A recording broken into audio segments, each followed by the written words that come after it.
Title: I took my wife to a party. She left with another man because he's rich. He threw a dollar bill on me and said, "I will take good care of her tonight." The next day, my cheating wife found out her key no longer fit the door. I still remember the sound of her laughter that night. Too sharp, too polished. The kind of laugh a woman rehearses when she wants to be desired by someone who isn't her husband. I should have walked out right then, but I stayed long enough to watch the last crumble of our marriage fall at my feet. He arrived late. Gold watch, cheap smile, expensive suit. A man who confused wealth with worth. She practically floated toward him, eyes bright, the way she used to look at me. When he slipped an arm around her waist, he didn't bother hiding it. Neither did she. And when he tossed that dollar bill toward my shoes, casual, like tipping a valet, I heard the party noise collapse behind the drumbeat of my pulse. "I'll take good care of her tonight," he said. I didn't react. Not there. Not in front of people who already knew what was happening and waited for me to lose myself. I gave him nothing. Not a curse, not a tremor. Just a slow nod that made him laugh, like he'd already won. He had no idea the game had just started. When I married Claire, she was soft-spoken, warm, all instinct and emotion. I was structure, logic, stability. I thought we balanced each other. I thought love was enough.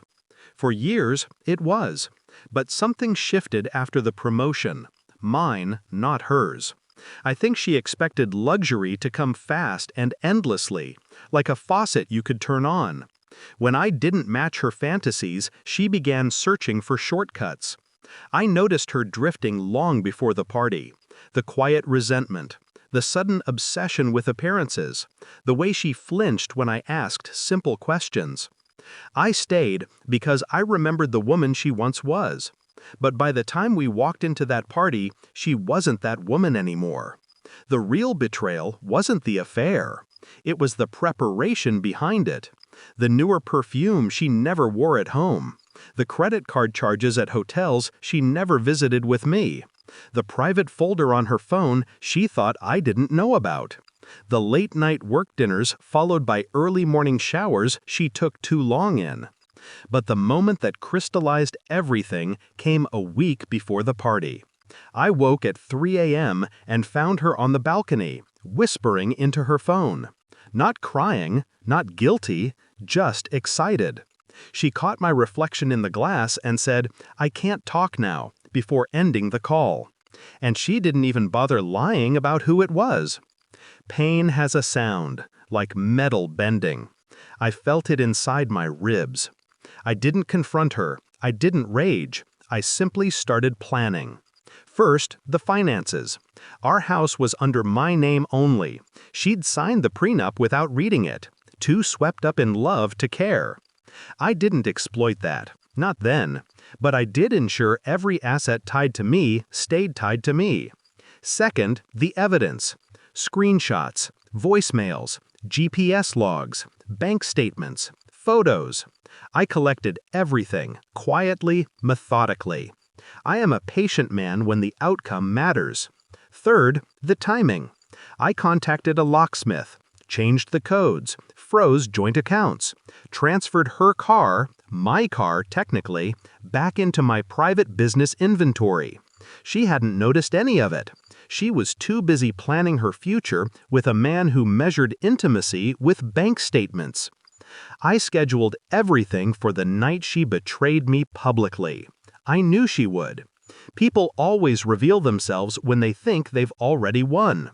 When she left the party with him, entwined like a prize he'd purchased, I drove home in silence. I slept well, peacefully even. She didn't come back that night. The next morning, at 7:04 a.m., I heard her key scrape uselessly against the lock. Then the rattling, then the pounding. "Open the door! What did you do? Why won't my key work?" I waited. Let her panic simmer. When I finally opened the door, she looked wrecked. Hair a mess, makeup smeared, dress wrinkled. Not glamorous, not victorious, just shocked. You changed the locks? She asked, incredulously. No, I said calmly. I just removed you from the house. Her mouth fell open. You can't! This is my home! It was, I corrected. She tried to step in, but I blocked the doorway with a single arm. Softly, firmly. I know about him, I said. She froze. And I know everything else. You should check your bank app. She pulled out her phone. I watched her face collapse as she saw the zeros where she expected comfort. You're disgusting, she whispered. Maybe, I said, but I'm not the one who sold my marriage for a man with a rented Bentley. Right then, her phone rang. She answered immediately. Him. I could hear him yelling through the speaker, frantic, terrified. You didn't tell me your husband is connected. Claire, what the hell did you drag me into? Her eyebrows shot up. Connected to what? What are you talking about? I didn't say a word. I didn't need to. He kept shouting. They called me this morning, your husband's people. Jesus, Claire, I'm out. I'm done. Don't ever contact me again. He hung up.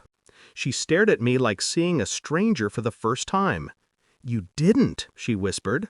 I didn't have to, I said. All I did was let him see the truth. A man who lives off illusions can't afford someone with a messy past. But I'm not, she began. I stepped back and closed the door. Her voice cracked as she screamed my name. Please, we can fix this. Just talk to me.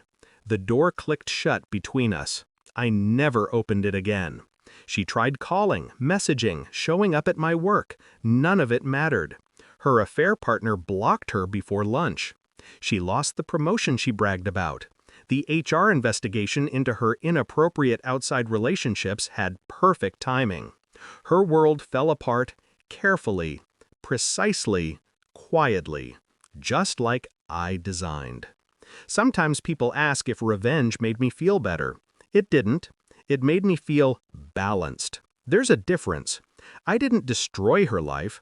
I simply took back what was mine, my peace, my dignity, my future. And as for her, she learned a lesson she'll remember every time a key fails to open a door she once walked through freely. Because betrayal has a price, and I simply collected what I was owed.